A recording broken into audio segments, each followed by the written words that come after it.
Alors, Laurent est parmi nous, on vient de m'avertir. Donc,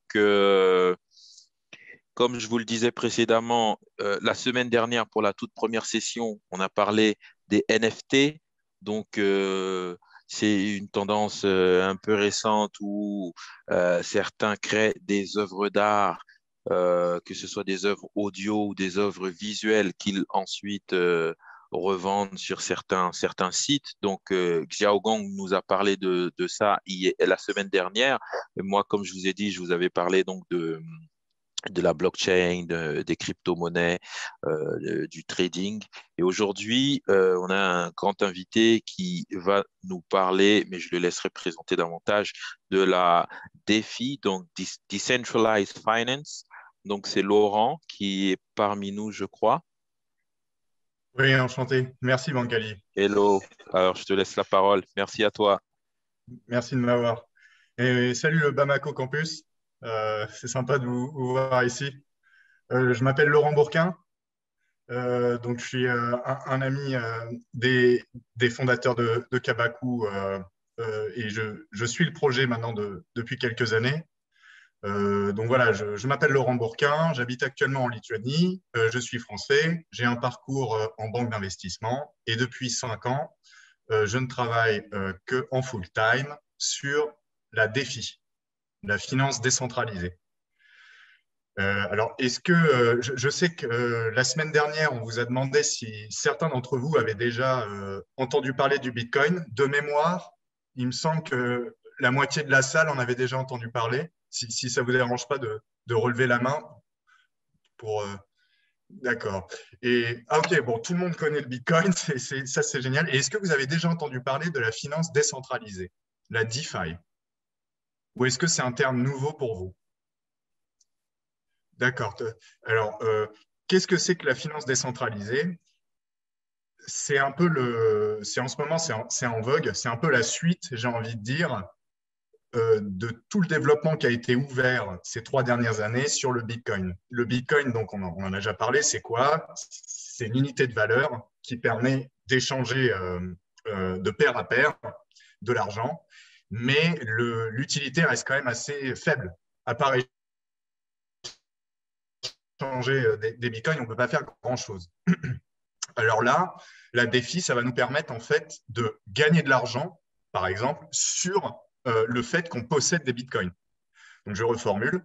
Étant donné que vous êtes détenteur de bitcoin ou d'Ethereum, vous allez les placer en fait dans ce qu'on appelle des contrats intelligents, des smart contracts, qui va vous permettre en fait de prêter ces bitcoins au réseau, mais vous n'avez pas l'utilité ou le besoin de contrôler si la personne va vous rembourser ou non. Parce que le contrat intelligent, donc le smart contract qui est bâti sur la blockchain, s'occupe de, s'occupe de savoir qui a les capacités pour vous rembourser ou pas. Donc, vous pouvez prêter un Bitcoin que vous avez, ou admettons un Ethereum que vous avez, et admettons toutes les minutes, vous allez gagner 0,0001% parce que vous gagnez en réalité les intérêts du fait de prêter votre Bitcoin. Et tout ça, on n'a pas besoin d'être devant l'ordinateur, on n'a pas besoin d'avoir un master d'informatique ou de finance ou de je ne sais quoi.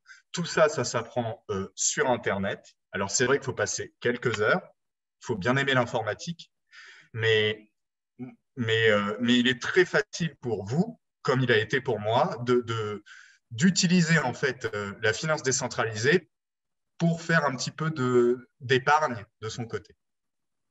Alors, ce qui me ferait plaisir, moi, avec vous et avec Kabaku, ce serait de vous emmener, en fait, dans cet univers pour que vous voyiez, alors déjà que vous en profitiez, que vous regardiez comment ça fonctionne, et ensuite pensez même à quel développement nous pourrions proposer à la suite voilà, parce que, pour proposer des services innovants, parce que c'est ouvert à tout le monde. Il n'y a pas besoin de s'enregistrer quelque part. C'est vraiment le principe même de la blockchain. Je connais un gamin qui était à côté du Zimbabwe. Bon, il a fait du trading quantitatif sur Bitcoin, il a tout compris lui-même. Bon, maintenant, il est multimillionnaire. Voilà, alors évidemment, il a beaucoup travaillé, mais il vient de nulle part. Il ne vient pas de New York, il n'a pas travaillé je ne sais où. Voilà. Et ça, j'aime beaucoup en fait cet esprit où on s'en fout d'où on vient. Si on veut apprendre et si on aime la finance et l'informatique, on peut apprendre de nous-mêmes. Alors moi, ce qui me ferait plaisir, et dites-moi ce que vous en pensez, j'aimerais que vous donner en fait les premiers outils pour rentrer dans la finance décentralisée. Donc, si vous pouvez télécharger, par exemple, MetaMask. Alors, MetaMask, c'est quoi? C'est une application qui va nous permettre, alors moi déjà, voilà, de vous transférer vos premières cryptos. Je serais très heureux de vous transférer un petit peu de crypto à tous ceux qui sont présents ici, une fois que vous avez votre adresse MetaMask. Donc, ça va vous permettre un peu de découvrir la blockchain ensemble, mais pas seulement théorique, c'est-à-dire pratique. C'est-à-dire, vous allez avoir sur votre téléphone portable une application qui s'appelle MetaMask. Cette application va vous permettre de recevoir des bitcoins ou des Ethereum. Et avec celui-ci, on va commencer à découvrir quelles sont les choses que l'on peut faire avec des bitcoins ou des Ethereum de manière complètement anonyme. Voilà, c'est-à-dire il n'y a aucun besoin de donner que ce soit sa nationalité, où on habite, etc. Une fois qu'on aura tous un petit peu de cryptocurrency comme ça sur notre wallet MetaMask, ensemble, j'aimerais bien vous montrer quelles sont les opportunités et le potentiel de ce nouveau secteur. Voilà. Est-ce que déjà vous avez des questions, juste pour faire une petite coupure? Est-ce que tout ça, ça vous parle? Est-ce qu'il y a des termes techniques que vous n'avez pas compris? Ou est-ce que vous voulez qu'on pousse un petit peu plus loin dans le raisonnement?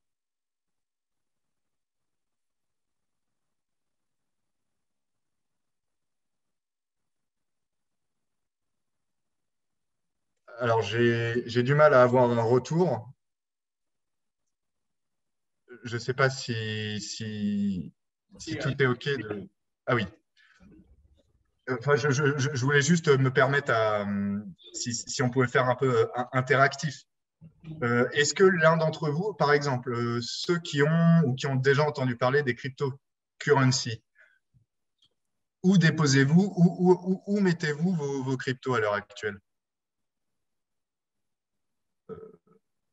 Alors, j'ai entendu Bancali tout à l'heure qui notamment mentionnait les exchanges décentralisés, les exchanges centralisés type Coinbase, FTX, Binance.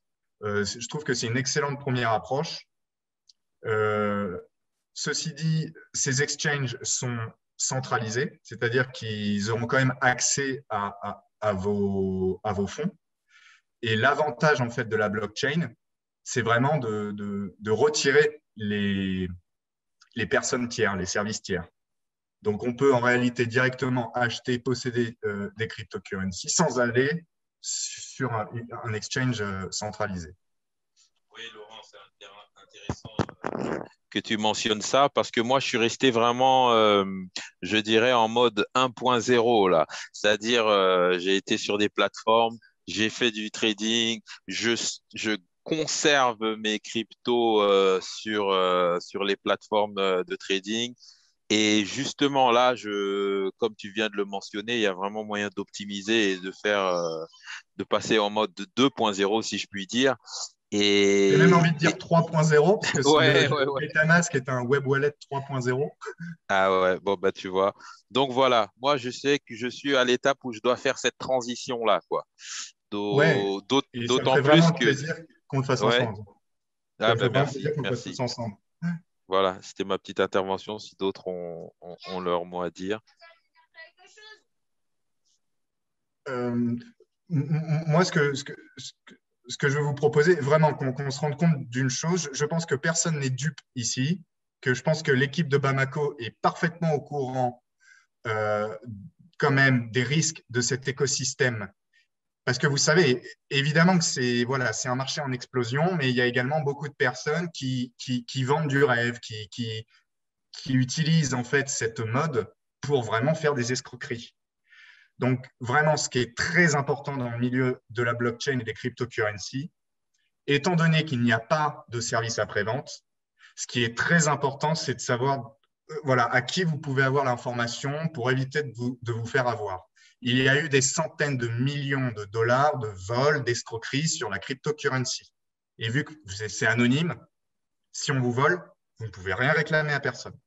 Donc, moi, j'aimerais beaucoup vous emmener dans ce monde de la blockchain, mais on va y aller pas à pas et vraiment comprendre quels sont les enjeux, où sont les risques et qu'il y a vraiment quelque chose dessous qui fonctionne. Je sais qu'il y a eu tellement d'escroqueries que les gens pensent que c'est ce qu'on appelle un scam.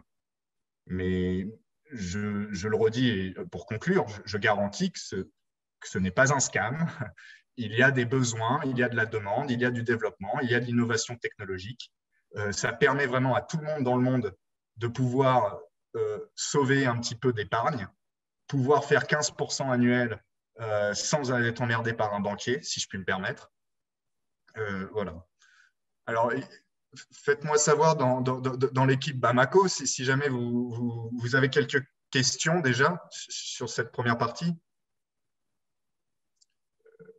Est-ce que vous préfériez, par exemple, faire dans le concret voilà, on prend un cas concret. C'est pas Ou est-ce que vous... par rapport à ce que vous venez d'expliquer, mais au fait, il y a un an de cela qu'il y a un ami qui m'a expliqué par rapport au crypto. Donc, il y a 2 semaines de cela, il m'a dit qu'il a des millions. Donc, voilà, je voudrais comprendre à partir de combien de dollars qu'on peut se faire un compte sur crypto. Et aussi, comment éviter de se faire voler, puisque c'est par rapport à ça que j'ai vraiment refusé, au fait, le fait de se faire voler sur le net. Bon, je pense, là, c'est des excellentes questions. Je vous remercie, madame. Alors, la première, à partir de combien on peut commencer? La bonne nouvelle, c'est que de nos jours, les frais de transaction sont devenus tellement basses, parce que maintenant, on n'est plus sur Ethereum, on passe sur un réseau Polygon, on y reviendra. À partir du premier dollar, on peut commencer à engranger 10-15% annuel, à partir du premier dollar. Alors, évidemment, au bout d'1 an, ça fera que 15 centimes. Mais c'est que pour vous vous rendez compte que si vous mettez 1 dollar sur la blockchain pour obtenir un rendement de 15%, à l'heure actuelle, vous paierez entre 2 et 6 centimes de transaction. 2 et 6 centimes. Voilà. Donc ça, c'est pour répondre à votre première question. Que ce soit 1 dollar, 10 dollars, 100 dollars ou 1000 dollars, vous allez payer entre 2 et 6 centimes par transaction. Ensuite, si vous avez besoin d'argent, parce qu'admettons, il faut aller à la pharmacie ou on a besoin d'argent pour la scolarité du gamin, vous pouvez retirer à n'importe quel moment cette somme, plus les intérêts, pour 6 à 7 centimes, voilà, 3 à 7 centimes de dollars. Ça, c'est pour la première question. La deuxième, vis-à-vis de la sécurité. Alors, c'est très simple. La seule personne qui auront accès à vos fonds seront la personne qui auront une clé à 12 mots. Et seuls vous devront garder cette clé à 12 mots et personne n'aura le droit de la voir. Vous ne la donnerez jamais à personne, vous ne la mettrez jamais sur Internet, vous la donnerez peut-être à votre mère ou à votre sœur, à un frère de confiance. C'est 12 petits mots marqués sur un petit bout de papier. Vous le mettez quelque part. Et voilà. Et ça, il ne faut absolument pas que les hackers ou que des gens vous demandent ces 12 mots. Tant que ces 12 mots sont en votre possession, votre argent est sécurisé. Voilà, j'espère que j'ai répondu à votre question. Alors, je comprends cet intérêt à, oui, effectivement, on peut faire un peu d'argent. Oui, c'est vrai, bah, écoutez, oui, on peut faire un peu d'argent. Alors, pourquoi s'emmerder pour ne pas le faire? Mais sachez ensuite qu'il n'y a pas que ça. Ce n'est pas que faire de l'argent pour faire de l'argent. C'est aussi comprendre comment le système fonctionne. Pourquoi ce système nous permet de gagner un peu d'argent?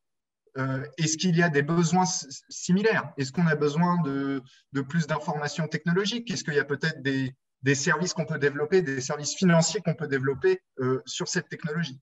Voilà, tout ça. Moi, je serais vraiment heureux de vous aider sur ce développement. Il y a une autre question. La personne m'a aussi dit que des fois, tu peux perdre plus de 10 millions en une seule journée, comme tu peux gagner plus de 20 millions en une seule journée. Et comment ça marche, cette partie-là aussi? Alors là, je suis moins familier. Je pense que votre ami faisait référence au trading. Donc, le trading, on va être sur on achète et on pense que ça va monter ou descendre. Donc, alors là, pour moi, c'est un peu du casino. Je n'ai pas de boule de cristal. Oui, on peut faire 10 millions et on peut perdre 10 millions le jour d'après parce qu'on ne sait pas où ça va aller. Moi, ça ne m'intéresse pas beaucoup, ce genre de pari. Autant aller jouer aux courses ou gratter au loto. Vous aurez à peu près la même sensation. Donc, désolé, je ne peux pas faire 10 millions par jour. Moi, par contre, ce que j'aime beaucoup dans la technologie financière de la DeFi, c'est plus le fait qu'on a un taux d'intérêt fixe, constant. Donc, on sait combien on va gagner et on n'a pas de risque au capital parce que vous ne faites que prêter vos cryptos à l'application. Donc, vous ne pouvez pas perdre ce que vous avez mis. C'est une sorte d'intérêt, ça s'appelle enfin, voilà, c'est un intérêt sur emprunt. Voilà, donc ces gens, effectivement, alors oui, c'est vrai, il y en a qui font beaucoup de millions par-ci, par-là. C'est plus du trading, ce qu'on appelle du trading directionnel. Ils parient à la hausse, à la baisse, avec un effet de levier. Je trouve ça plus volatile et moins pérenne. Bon, bonsoir. Bonsoir. Bon, ma question c'est de savoir, vous avez parlé d'intérêt. Maintenant, l'intérêt, là, si ce sont les tiers qui manipulent on va dire la blockchain, d'où proviennent ces intérêts-là? Qui paye les intérêts? Les intérêts sont payés par les emprunteurs. C'est-à-dire que quand vous mettez votre 1 $ sur la blockchain, il y a des gens qui vont emprunter ce dollar et eux, en fait, vont vous payer toutes les minutes un petit peu d'argent. Donc, les intérêts proviennent des emprunteurs. Alors, vous allez me dire, pourquoi les gens empruntent? Mais ils empruntent parce qu'ils veulent trader. Ils veulent gagner 10 millions, ils ont besoin d'argent parce qu'ils pensent que ça va monter ou demain ou descendre. Nous, on ne sait pas. Nous, ce qu'on fait, c'est qu'on leur prête nos cryptos, mais quoi qu'il arrive, nous, on est remboursé. Ensuite, s'il a tort ou raison, c'est son problème. Donc, les intérêts proviennent des emprunteurs.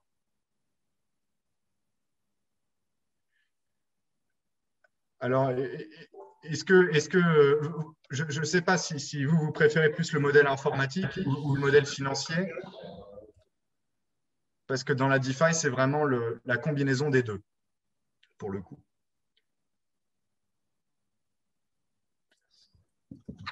Si je comprends bien, pour les intérêts là, c'est comme moi, j'ai besoin d'argent, je vais investir dans quelque chose. Ousmane Deme investit sur la plateforme. Donc moi, j'emprunte cet argent-là pour faire mes achats. Donc après, je paie le crédit avec je sais pas, des marges de bénéfices, ce qui font les intérêts de ceux qui sont inscrits sur la plateforme. Je ne sais pas si j'ai bien compris.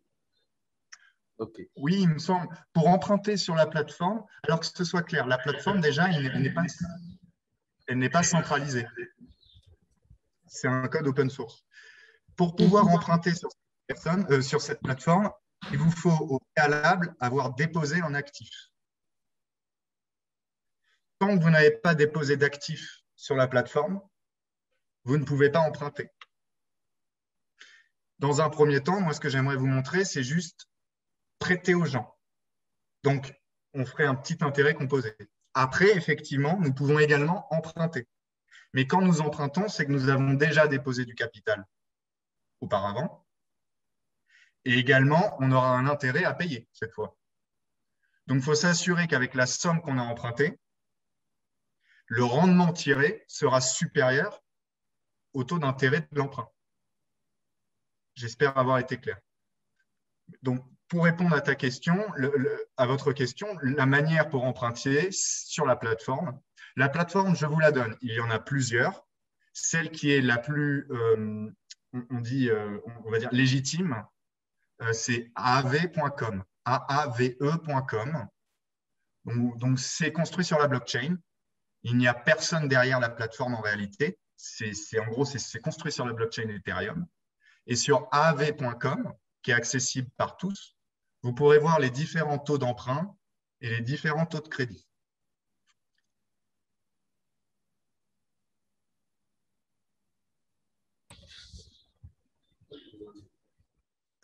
Si vous pouvez épeler le site. Oui, bien sûr. J'espère que l'équipe Kabaku me donne l'autorisation. Enfin, à vrai dire, alors, le site, c'est AAVE. Alors, que ce soit clair, écoutez, si on va sur aave.com, vous pouvez voir qu'il y a déjà 18,6 milliards de dollars déposés. Alors, on n'est pas les premiers. Ensuite, ça fait déjà 3 ans et demi que la plateforme fonctionne. Il n'y a jamais eu de hack. Il n'y a jamais eu de gens qui n'ont pas récupéré leurs sous. Il n'y a jamais eu de coupure. Parce que c'est l'intérêt de la défi, c'est qu'on n'a pas besoin de faire confiance à qui que ce soit. On ne veut avoir besoin de faire confiance. C'est trop risqué de faire confiance.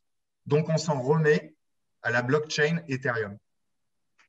Et la blockchain Ethereum, alors on peut en revenir si vous voulez, elle est très difficile à hacker. Et il est très difficile pour une personne de pouvoir abîmer, détruire cette blockchain qui sécurise les emprunts. Ok, moi j'ai 2 questions. Première question, côté risque de l'emprunt. Maintenant, si moi j'emprunte à quelqu'un, est-ce que directement je peux enlever cette somme-là, on va dire les montants et puis les bitcoins aussi, donc en monnaie locale. Donc du coup, pour ne plus payer l'emprunt. Voilà. Et deuxième question, on va dire que la blockchain va marcher un peu sur le pied des banquiers. Est-ce que les banquiers suivent ce mouvement-là? Ou bien c'est comment entre la blockchain et voilà, le côté des banquiers? Alors, est-ce que vous pouvez répéter votre première question? J'ai juste eu du mal pour la première. Ok, pour la première question, j'ai dit, si par exemple moi j'emprunte l'argent, est-ce que je peux directement enlever toute la somme pour éviter de rembourser la somme empruntée? D'accord. Alors, pour répondre à votre première question, oui, vous pouvez, mais le problème, c'est qu'étant donné qu'on doit mettre en collatéral un déposit initialement, vous avez beau pouvoir emprunter, vous n'êtes pas obligé de rembourser, mais dans ces cas-là, on garde votre dépôt. Et il est difficile d'emprunter plus de 50% de votre dépôt. Donc, les emprunteurs, on le fera ensemble, les emprunteurs, ils sont obligés à la base de déposer quelque chose. On appelle ça un gage, en fait, un porteur à gage à l'époque. Vous savez, vous déposez votre montre en or, vous prenez 500 balles, et puis 3 ans après, vous pouvez revenir et reprendre votre montre en or si vous redonnez ces 500 balles.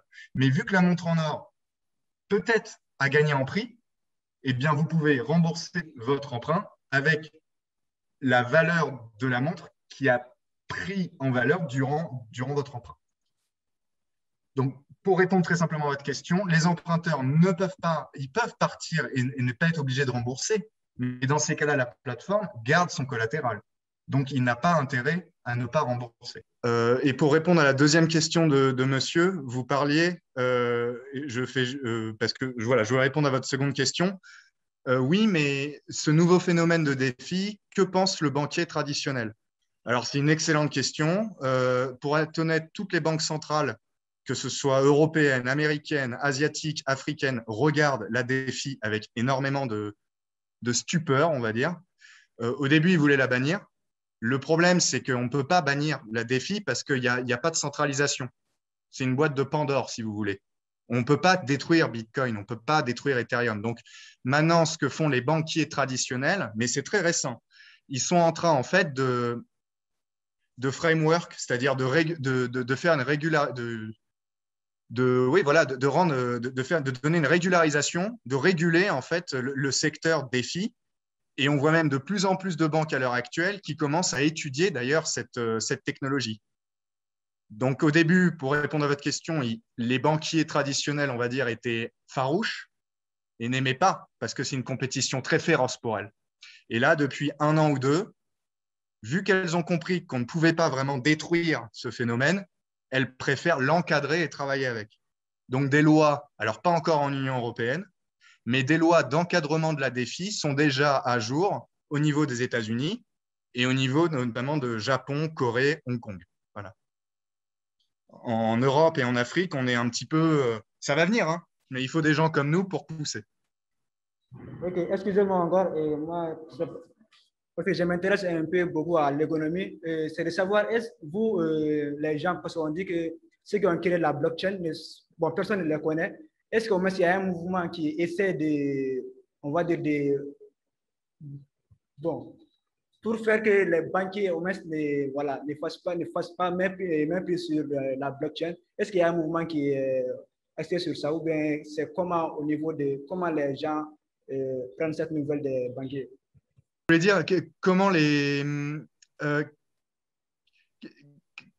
comment vous voulez dire comment les banquiers, enfin quel est le statut, c'est ça, quel est le statut des banques vis-à-vis de ce secteur?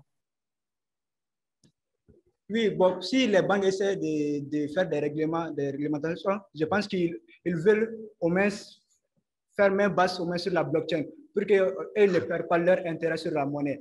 Bon, maintenant, est-ce qu'il y a des mouvements qui essaient de contrôler ça ou bien qui essaient de lutter contre ces choses-là? Ok, alors là c'est une question géopolitique. Et alors, je n'ai pas la réponse parce que c'est une question extrêmement complexe que vous posez. Je n'ai pas la réponse. Maintenant, ce que je peux vous dire, c'est que les enjeux géopolitiques vis-à-vis de Bitcoin et de la blockchain sont devenus assez significatifs. Maintenant, les États regardent Bitcoin avec intérêt. La Chine, le gouvernement central de Pékin regarde Bitcoin avec beaucoup d'intérêt. 70% des bitcoins qui sont minés proviennent de Chine. La Chine possède 70% du hash power rate, donc de la capacité de minage. 70% est détenu par la Chine. Donc, pour répondre à votre question, est-ce qu'il y a une sorte de consortium qui essaie de prendre pouvoir sur la blockchain? Je dirais que oui, car l'argent, enfin, c'est quand même des sommes considérables. Je vois la Chine avec le gouvernement de Pékin qui essaie de s'accaparer le maximum de hashing power de Bitcoin. Je vois le gouvernement américain, notamment avec la SEC, qui essaie d'avoir les plus gros fonds d'investissement chez eux. Donc, je parle de Grayscale, de NYDIG, qui sont des gros fonds, permettant d'investir sur le Bitcoin. Donc, oui, il y a des forces étatiques qui tentent de prendre la main sur ce phénomène, mais je ne sais pas où elles en sont. C'est très compliqué et il n'y a pas beaucoup d'informations dessus. Encore. Concernant les minages, bon, c'est une question d'ordre pour tous un peu. On va dire, pour miner les bitcoins, je pense que j'ai lu sur YouTube qu'il y a d'énormes ordinateurs très puissants, donc qui fonctionnent H24. Je ne me trompe pas? Oui. Bon, oui, tout à fait. Excusez-moi du terme, est-ce que ce ne serait pas un peu comme pour tous les États d'allumer, de brancher des centaines ou des milliers d'ordinateurs qui fonctionnent H24? Et voilà, on sait tous qu'il y a un problème d'ordre climatique dans le monde. Est-ce que ce ne sera pas un peu... Est-ce que ce ne sera pas un peu comme, voilà, pour qui, voilà, on sait que, voilà, bon, le problème est un peu là, quoi. J'espère que vous avez un peu compris ce que je fais. Oui. Alors, c'est vrai que la blockchain utilise est très énergivore. Pour répondre rapidement sur la question climatique, je lisais un article aujourd'hui qui disait en fait que le minage de crypto-monnaies dépense beaucoup moins d'énergie que l'industrie minière. Bancaire. Donc, quand vous avez une société minière qui vient sortir de l'or au Mali ou en Guinée ou voilà, qui va développer une mine du minerai de fer, par exemple en Guinée, à Simandou. Consommera 50 fois plus que la totalité de blockchain. Ça va beaucoup plus polluer. Donc, je pense que là, le débat, il est pas très... Mais j'aimerais quand même parler de ce débat parce que le problème, c'est que Elon Musk est revenu sur ce sujet en disant la blockchain est polluante. Moi, ça m'exaspère d'entendre ça parce que depuis 8 ans, tous les 2 ans, il y a quelqu'un qui vient et qui dit ça. Ouais. Donc, pour répondre à cette question très facilement, la consommation d'électricité de blockchain est déjà la seule entreprise et le seul secteur dans le monde où nous pouvons checker quelle est l'énergie dépensée. Parce que les banques, Transparence. bah oui, nous, Ouais. c'est facile. La blockchain, on peut tout checker. Donc, on peut dire, ah, regardez, vous avez dépensé 350 000 kilowatts cette semaine. Très bien. Mais est-ce que j'ai les données, moi, des parapharma, des banques, des constructions d'automobiles? Bah, je ne sais pas comment ils polluent Jamais. parce qu'elles On ne veulent les pas nous le aura dire. jamais. On Ben les saura oui. jamais. Donc, eux, ils polluent beaucoup plus. Deuxièmement, Bitcoin. L'industrie de minage est devenue tellement compétitive que si vous n'avez pas d'énergie à bas coût, vous ne pourrez pas être mineur. Donc, qu'est-ce qui se passe de nos jours? On va dans des zones très difficiles où l'énergie est en abondance. Par exemple, des barrages en Afrique où il y a des barrages, il n'y a pas assez de demande pour l'électricité produite. Moi, je connais des partenaires qui vont là-bas pour installer leur système de minage parce que de toute façon, l'énergie serait gâchée. C'est très, très marrant que tu parles de ça parce Non, que mais je suis contre. Voilà. non, mais j'ai un ami qui m'a parlé de ça ce week-end. Il m'a reproché parce que je lui ai parlé de Bitcoin il y a de longues années et il m'a dit, mais tu m'as jamais parlé du business du mining. Et je lui ai dit, bon, ouais, mais j'ai vu que tu n'étais pas intéressé par les Bitcoins, donc je vais pas te parler de mining, quoi, si tu n'es pas intéressé par les Bitcoins. Et il m'a dit, mais écoute, parce que lui, il est très expert sur les questions énergétiques et notamment en Afrique. Et en fait, il m'a dit, mais en fait, il y a une énorme perte d'énergie sur les Oui. barrages électriques, par exemple. Et Donc, ben tu as un maintenant, barrage Bitcoin électrique permet de monétiser cette perte énergétique que n'importe quelle société pétrolière n'a jamais fait dans le monde. Donc, merci C'est de ne pas marrant. pointer voilà, Ouais. Bitcoin du doigt. Ah, si tu as des références là-dessus, ça Oui, oui. m'intéresse, hein, parce que, ouais, Bah oui, mais ok, même des Français qui partent là-bas monter les barrages, enfin, pas monter les barrages, pardon, mais monter ouais, les fermes à côté des barrages. Ouais. fantastique, intéressant. J'espère enfin, que Bancali et moi-même avons bien recadré ce sujet là-dessus. Donc Sur voilà, la question l'industrie. énergétique, on va dire que c'est des lobbies qui veulent nous enfumer, mais hein, comme dans les grandes conférences internationales sur l'énergie, voilà, on sait qui sont les pollueurs, quels sont les pays pollueurs, quelles sont les industries les plus Même si elles ne pollueuses. donnent pas trop leurs data, parce qu'il faut aller les chercher en Voilà, plus, leurs données. mais c'est une Et, totale opacité, contrairement à l'industrie et blockchain. dernière chose pour plier la chose, là, c'est énergivore parce qu'on est en POW, en Proof of Work. Mais quand Ethereum et peut-être Bitcoin passera en Proof of Stake, enfin du Hmm. moins Ethereum, bah, il n'y aura plus de minage. Hmm. Parce qu'on passe de Proof of Work où là, il faut valider des opérations et donc utiliser de l'énergie pour faire des calculs en fait itératifs qui sont inutiles, c'est vrai, enfin dans l'absolu. Mais quand on passera en Proof of Stake, il n'y aura plus besoin d'autant d'énergie. Donc, de toute façon, ce problème d'énergie, d'ici 2-3 ans, il n'y en aura plus. Proof of Work et Proof of Stake sont des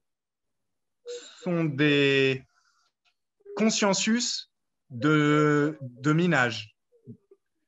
Par exemple, Proof of Work, c'est la manière dont le Bitcoin se fait miner. C'est-à-dire qu'il faut prouver la valeur de son travail pour pouvoir valider un Bitcoin. Donc, il faut avoir des ordinateurs, beaucoup d'ordinateurs qui tournent toute la nuit, comme vous dites. Par contre, Proof of Stake, qui est le futur, et on va vers cette technologie, on n'a plus besoin de miner, on n'a plus besoin d'avoir des ordinateurs qui tournent la nuit, on a juste besoin de détenir des Bitcoins ou des Ethereum. Et vous serez en fait vous-même le validateur ayant ces Bitcoins. Je serais content de vous donner un petit peu plus mais de toute façon, on pourra donner des documents là-dessus pour un petit peu plus étayer certains points. Bonsoir. Il y a quelque chose qui m'intrigue un peu. Je pense que les bitcoins, ce sont des monnaies virtuelles qu'on ne peut pas toucher. Je me demande, est-ce qu'on aura le même effet sensationnel avec l'argent qu'on peut toucher, qu'on a en cash, dont on a le contrôle, quoi. J'aimerais savoir si on a le même effet sensationnel dans l'esprit même. L'argent qu'on ne peut pas toucher, c'est dans notre compte. Et avec l'argent en cash qu'on a dans nos poches ou dans la banque, quoi. Après, vous en faites pas. Vous pouvez très facilement changer vos bitcoins. Moi, en 2 minutes, 2 minutes 30, je peux avoir mes bitcoins en euros sur mon compte, quoi. Et vous pouvez aussi très facilement. Honnêtement, vous pouvez récupérer des euros ou des dollars en vendant vos bitcoins. Mais dans ces cas-là, c'est vrai qu'il faut passer par un exchange, comme le mentionnait Bancali, que ce soit FTX, Binance, Coinbase. Donc, pour répondre à votre question, c'est vrai qu'on n'a pas ça dans la poche. Bah oui, mais les milliardaires, ils ont pas 3 milliards dans leur poche non plus. Vous savez. Mhm. Et puis, j'aurais tendance à dire que on arrive à une époque où on tend vers la dématérialisation de la monnaie. On regarde dans nos pays africains, il y a eu un saut vers, c'est pas encore à 100%, mais vers le mobile money. Donc, il y a Orange Money dans nos pays d'Afrique de l'Ouest, il y a M-Pesa en Afrique australe, au Kenya, etc. C'est la dématérialisation de l'argent. Donc, finalement, quelle est la différence entre Orange Money et des bitcoins? Parce qu'au final, on regarde son téléphone, on voit que le compte est créditeur de tel montant, on paye le taxi, notre compte est débité. Donc finalement, c'est des écritures qui apparaissent sur un écran. Donc on est en train de s'accoutumer à cette dématérialisation de l'argent et je pense qu'in fine, je ne sais pas à quel horizon, mais on sera dans la dématérialisation de la monnaie. Donc finalement, le Bitcoin est dans l'air du temps aussi. Voilà. Je ne sais pas si ça répond aussi un peu à ta réflexion sur, que tu viens de nous évoquer là. Est-ce que d'ailleurs, toi, tu utilises Orange Money? Dans la salle. Parce que si tu Non, utilises. la personne qui a Oui, oui, posé oui. la question. Est-ce que tu utilises Orange Money? Oui, j'utilise Orange Money, mais Ah bah voilà. je pense. D'accord. Et donc, Non, Orange Money, là, je pense qu'on peut retirer ça. Ouais. Parce que. Pourquoi? Bon, comme. Pourquoi retirer? Tu es satisfait du service? Ça te rend service? Bon, C'est comme je ne utile, connais tu pas trop trouves? le système là, C'est mais pratique? celui qui m'a expliqué, elle m'a dit que c'est l'argent virtuel. Mais tout se passe sur l'Internet. Orange Money, l'argent virtuel? Non, Ou tu Bitcoin. parles des cryptos? Ah, ok. Bon, Voilà. non, ça, je veux dire, ça a une valeur, hein. C'est de l'argent virtuel, mais c'est aussi virtuel, encore une fois, que Orange Money. C'est vrai que Orange Money, c'est juste que toi, tu peux aller très rapidement, je ne sais pas, échanger ça contre du CFA, mais c'est comme vient de l'expliquer Laurent, lui, en 2 minutes aussi, en 2 minutes 30, il peut échanger sa monnaie virtuelle, comme tu le dis, en dollars, en euros Via CEPA. voilà, donc, ou CFA. Donc, C'est ça. pour moi, la comparaison, elle se tient, elle est valable, hein, que ce soit Orange Money ou du Bitcoin, tu restes dans l'immatériel, finalement, que tu peux transférer très rapidement, convertir vers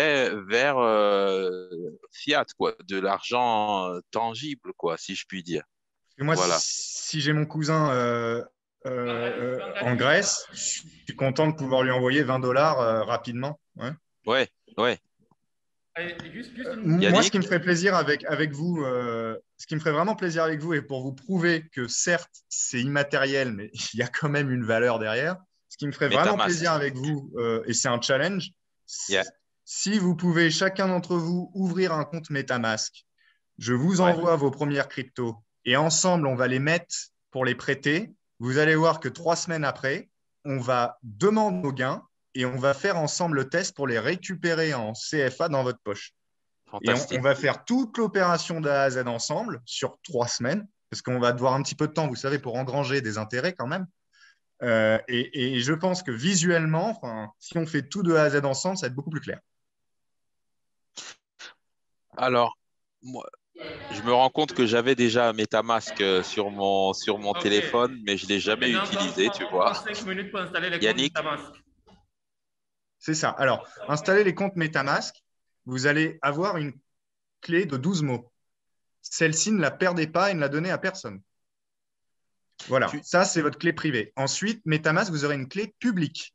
Mais après, Bancali, il va pouvoir vous aider là-dessus. La clé publique, ça va être en gros tout simplement votre adresse de portefeuille, quoi. Et c'est notre celle-ci, wallet, quoi. Ouais. voilà, c'est celle-ci que vous pourrez transférer pour que les gens puissent vous envoyer des cryptos. Une fois qu'on sera sur MetaMask, on va ensemble aller sur des Mais sans applications d'équipe. indiscrétion, Laurent. Oui, oui, D'accord, ok. Oui, la sauvegarde de la backup phrase, la phrase de ouais. 12 mots. Ouais. Toi, tu utilises les applicatifs, tu sais, les applicatifs coffre-fort là pour sauvegarder plein de mots de passe ou non? Tu fonctionnes pas comme Non, ça? non. Alors, ça ne me Ah dérange ouais? pas d'en parler. Écoutez, moi, ce que j'ai fait, je Ouais, vous ouais, dis, j'ai donné à ma ouais, mère. ouais. Ah ouais, ok. Parce que je sais que maman, elle ne perd pas les affaires. Tu vois. Ok. Et Mais qu'est-ce le qu'il mieux, arrive si on perd cette phrase? Les 12 mots, il se passe alors, quoi? On si perd des on perd millions? cette phrase et qu'en plus vous perdez votre téléphone, vous ne pourrez plus récupérer votre fonds. Parce que si vous perdez votre téléphone, mais que vous avez toujours la phrase, Ouais, n'importe où dans le monde, de n'importe quel ordinateur, dans n'importe quel, même dans 50 ans, vous pourrez ouais. retrouver votre argent. Ok. Voilà. Mais voilà. Par contre, si vous n'avez pas la phrase, mais vous avez toujours votre téléphone, c'est bon, ça marche. Mais moi, ce qui me fait peur, c'est de perdre le téléphone. Ouais. Donc, grosso modo, vu comment tu procèdes, tu conseilles pas trop de sauvegarder cette phrase sur quelconque device, sur Bah là, je pense quelconque ordi, téléphone, hein. je pense que tu vois le point et des Oui, experts oui, en tout à informatique fait. me tueraient, quoi. C'est qu'ils me disent, bah Oui, oui, mais oui, si, oui. voilà. Mais Ouais, bon, ouais. écoutez, si on met ça dans un point TXT, j'en sais rien, moi, je veux pas donner de. C'est pas une Ouais, bonne ouais, idée. ouais, ouais, ouais, ouais, ouais. Hmm. Ok. Alors, installation de. Donc, tout le monde là installe MetaMask. Alors, alors ensuite, avec l'équipe ou ouais, l'un d'entre vous, vous me donnerez en fait un Excel, par exemple, une liste de toutes ces adresses. Alors, pas votre adresse privée, bien évidemment, mais votre adresse publique. Voilà. Et ensuite, je serais très content. C'est juste pour donner, en fait, pour vous permettre un peu d'essayer, de toucher, de Laurent, tester. OK. Alors, ensuite, ce que vous pouvez faire, c'est taper sur Google euh, Polygon RPC MetaMask. Parce que MetaMask, que ce soit clair, c'est un RPC. Un RPC, c'est quoi? C'est un système informatique qui vous permet en fait d'accéder à différents networks. MetaMask, maintenant, vous êtes nativement connecté à Ethereum. Le problème d'Ethereum, c'est que les frais de transaction coûtent cher. Donc, nous, on va utiliser la blockchain, mais on va utiliser Polygon, Matic. Polygon Matic, c'est une blockchain qui fonctionne comme Ethereum, mais dont les frais de transaction sont à zéro. Donc, ce qu'on va faire, c'est qu'on va aller ensemble sur Google, on va télécharger Polygon RPC MetaMask.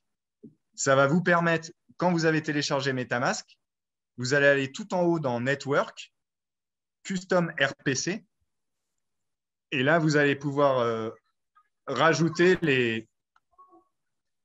les informations que je vous envoie, que j'envoie immédiatement à Yannick. Ce qu'on peut faire, c'est par exemple un groupe même ensemble. Là c'est plus de l'introduction, si vous voulez. Après, je serais très heureux avec vous de faire le use case. Donc, que ce soit clair, pour commencer, voilà, c'est vraiment installer le réseau RPC Polygon sur MetaMask. Et je ne sais pas si Bancali, d'ici quelques jours, on peut faire un suivi ou même dans un groupe, ça ne me dérange pas voilà, de faire la Oui. démonstration. Ok, parfait. Merci. Parce qu'il faut compter environ entre 20 et 45 minutes ensemble pour faire toute l'opération. Voilà. Donc là, tout le monde est en train de télécharger Polygon RPC MetaMask. On peut le faire sur téléphone ou c'est On sur peut le faire ordi? sur téléphone, bien que sur ordi soit beaucoup plus simple. Ouais. Mais bon, alors Yannick. Ah voilà, please send dans le chat du call. Alors autant pour moi, je vais tenter d'aller dans le chat du call. Voilà. Et je vais mettre ici les inputs à mettre dans le RPC MetaMask. À quoi sert cette opération? Cette opération vous permet en fait, via MetaMask, de vous connecter aussi bien sur le réseau Ethereum que sur le réseau Binance ou que sur le réseau ici Matic. Matic est ce qu'on appelle un L2, donc un scaling layer, c'est-à-dire une technologie qui permet de désengorger le réseau Ethereum. Et on va utiliser le réseau Polygon pour pouvoir naviguer sur le réseau Ethereum sans dépenser beaucoup de gaz. Parce que je pense, Bancali, tu connais le point, c'est que le gaz est un peu élevé en ce moment sur Ethereum, donc voilà, il faut trouver un autre Ouais. réseau pour payer moins de gaz pour des frais plus. Voilà. Ensuite, Alors là, je suis sur matic.network. C'est bien là-dessus qu'on ouais, tout à fait. download. Alors, une fois que vous avez téléchargé MetaMask, vous devrez l'avoir en fait en extension browser sur Google, par exemple, ou sur Firefox. Et vous allez donc vous cliquez sur votre MetaMask, tout en haut, vous allez avoir Custom RPC, et là, vous allez avoir 4 inputs à remplir, et c'est donc les inputs du réseau Polygon que j'ai envoyé à Yannick. Est-ce qu'en fait, voilà, je veux pas je veux pas embrouiller tout le monde, mais parce que c'est vrai que c'est quelque chose d'assez complexe, mais en soi, il y a une logique derrière. Là, en gros, on se sert de MetaMask pour se connecter au réseau Ethereum. Ça va vous permettre de recevoir quelques cryptocurrencies, mais on va plutôt se servir du réseau Polygon qui permet de nous servir du réseau Ethereum sans dépenser trop de gaz. Voilà. Une fois que c'est fait, on peut aller sur. Alors, une fois que c'est fait, n'hésitez pas à envoyer votre adresse publique à Yannick ou à Bancali. Donc, je pourrais vous envoyer vos premières cryptos. Je serais très heureux. Et ensuite, nous irons ensemble sur av.com. Et c'est via av.com que nous prêterons ces cryptos sur le réseau blockchain. Voilà. Et quelques jours après, on pourra regarder les résultats retirés. Voilà. Alors que ce soit clair, le but ici, c'est vraiment c'est pour découvrir ensemble ce qu'on peut faire avec la DeFi, ok? C'est juste un premier, voilà. Excusez Laurent. On est un peu perdu là. Après avoir créé nos comptes MetaMask, qu'est-ce qu'on fait après? Alors, une fois que vous avez créé votre compte MetaMask, quand vous cliquez sur MetaMask, tout en haut, vous devez avoir affiché Ethereum Mainnet. Voilà, Bancali. En fait, ce qu'il faut, c'est quand vous allez tout en haut à droite, vous avez votre adresse Ethereum en haut à droite, et vous allez dans Network, et là, vous allez tout en bas dans Custom RPC, et là, vous allez à Network Name. Donc, on va taper Matic Mainnet, New RPC URL, HTTPS. Vous pouvez prendre tout ça sur, vous tapez Polygon Matic, ou ce que j'ai donné à Yannick. maticvigile.com, NID 137 et currency symbole Matic. Blockchain Explorer, HTTPS. Donc là, la dernière input, ça va nous permettre de regarder ce qui se passe sur la blockchain quand on fait les opérations. Alors moi, l'ayant déjà rempli, je ne peux pas le sauvegarder une deuxième fois parce qu'elle est déjà dans mes favoris. Mais vous, théoriquement, vous pouvez ajouter votre réseau. Donc en gros, MetaMask va vraiment être votre outil pour vous balader entre blockchain, pour vous balader entre applications DeFi. Ça va être une sorte de wallet qui vous servira de savings, de compte d'emprunt ou même de compte de trading à terme. Bancali, je ne sais pas ce qu'on pourrait faire, mais par exemple, on pourrait faire un suivi pour agréger les adresses de tout le monde de la Bamako Campus et peut-être faire un groupe, que ce soit sur Telegram ou que ce soit sur Discord. Ouais, carrément. Afin de faire un petit suivi. Mais encore une fois, au campus, on est là pour découvrir ensemble. Si vous voyez quelque chose d'un intérêt pour vous, au-delà financier, mais également technologique ou même, je ne sais pas, passionnel, voilà, moi, je serais content de travailler dessus avec vous et avec Kabaku. Excellent. Merci beaucoup, Laurent. Donc, alors, là, ce que tu proposes, c'est quoi? C'est que dans une séance ultérieure, on poursuive cette expérience, en fait, c'est ça? Ouais. Moi, ce que je propose. Et entre-temps, on te transfère toutes les adresses publiques. Voilà, toutes les adresses publiques. Si on peut tous se retrouver dans un groupe Telegram Kabaku DeFi, par exemple, ce serait sympa. Comme ça, après, je pourrais communiquer dès que tout le monde aura un petit peu de crypto. Et ensuite, je pourrais écrire rapidement les étapes à suivre et puis on peut faire des Q&A dans le groupe. Et puis, une semaine après, si vous voulez, on peut même, en fonction de votre disponibilité, refaire même une conversation ouverte pour que tout le monde échange ses expériences. Laurent, Super. voilà, côté technologique et qui pourrait m'intéresser sur, sur cette technologie, c'est le côté financement des startups parce qu'on voit qu'il y a beaucoup de startups qui se lancent mais qui ont un manque financier. Donc, je ne sais pas trop, est-ce que l'emprunt de la blockchain, est-ce que l'emprunt peut être sans intérêt? Par exemple, seulement, on veut aider son prochain. Donc, voilà. Voilà, c'est ma première question. Si l'emprunt peut être sans intérêt. La deuxième question, c'est maintenant, au niveau des banques, on voit que là, il y a la digitalisation des monnaies. Maintenant, peut-être chez vous, en France, là-bas, on paie directement avec son portable chez les vendeurs du coin. Donc, est-ce qu'il y a une appli ou est-ce que cette technologie est utilisée au niveau de la blockchain? La dernière question, c'est de savoir maintenant, je pense qu'au niveau des bitcoins, il y a une somme qui est prévue pour l'arrêt des minages. Maintenant, on sait aussi que la valeur du bitcoin est, bon, la valeur, on va dire que la valeur dépend des monnaies locales. Par exemple, on va dire un bitcoin est égal à tant dollars. Maintenant, est-ce que vous pensez que le bitcoin va se régulariser? Parce que si on va dire la blockchain se développe, il y aura là au moins, il y aura, on va dire, on imagine la fin des monnaies traditionnelles, la fin des banques. Est-ce qu'il y aura une régularisation de ces monnaies-là? Est-ce que cette monnaie sera, on va dire, une monnaie globale? Je vais me permettre de répondre à votre dernière question avant de recommencer par la première. Non, je ne vois pas ni Bitcoin, ni Ethereum, ni les cryptos prendre pouvoir sur le dollar ou l'euro, non. Je pense que ça va être des monnaies qui vont vivre en tandem, ensemble. Il n'y a pas de problème. On peut avoir des euros pour payer ses taxes et on peut être dans le vie blockchain pour payer des choses, pour investir dans des projets, pour lever des fonds. Donc, je ne vois pas Bitcoin être une monnaie transnationale au-dessus. Enfin, c'est une monnaie transnationale, mais je ne la vois pas faire de la compétition massive au dollar, clairement. C'est trop petit.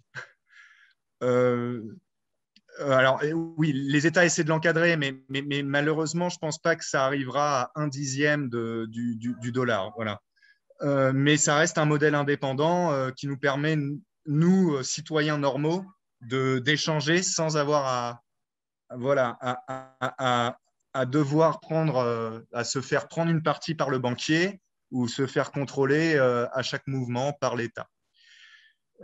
Pour répondre à votre première question, vis-à-vis de l'emprunt sans collatéral, alors oui, c'est possible. Il y a notamment des très grands projets type Uniswap qui proposent des grants, GRANTS, et je serais vraiment ravi d'en parler avec notamment les directeurs et les partenaires de Kabaku. Il y a en fait des projets DeFi qui ont des budgets colossaux et qui sont ouverts à n'importe quel projet pouvant porter leur marque. Par exemple, je pense à Uniswap. Uniswap, je ne sais pas si vous connaissez uniswap.com. C'est un projet de défi qui a un budget d'un peu plus de 86 millions d'euros. Et chaque personne proposant des grants, c'est-à-dire proposant des idées, alors la communauté, parce qu'encore une fois, il n'y a pas de centralisation. C'est une communauté qui décide est-ce qu'on va donner de l'argent à cette équipe. Donc, il n'y a pas besoin de connaître de président ou de grands directeurs, on s'en fout de ça. C'est la communauté Uniswap, on va porter notre projet et la communauté Uniswap va dire ah bah tiens, ça c'est un projet cool, on va le financer. Donc, il y a plusieurs, effectivement, ce qu'on appelle des grant opportunities à prendre. Alors, je pense à Solana, je pense à Symfony, très récemment, avec 150 000 $ de grants. Je pense à Uniswap, avec plus de 90 millions. Donc, oui, nous pouvons emprunter de l'argent pour faire des projets sur la DeFi sans avoir à mettre de l'argent.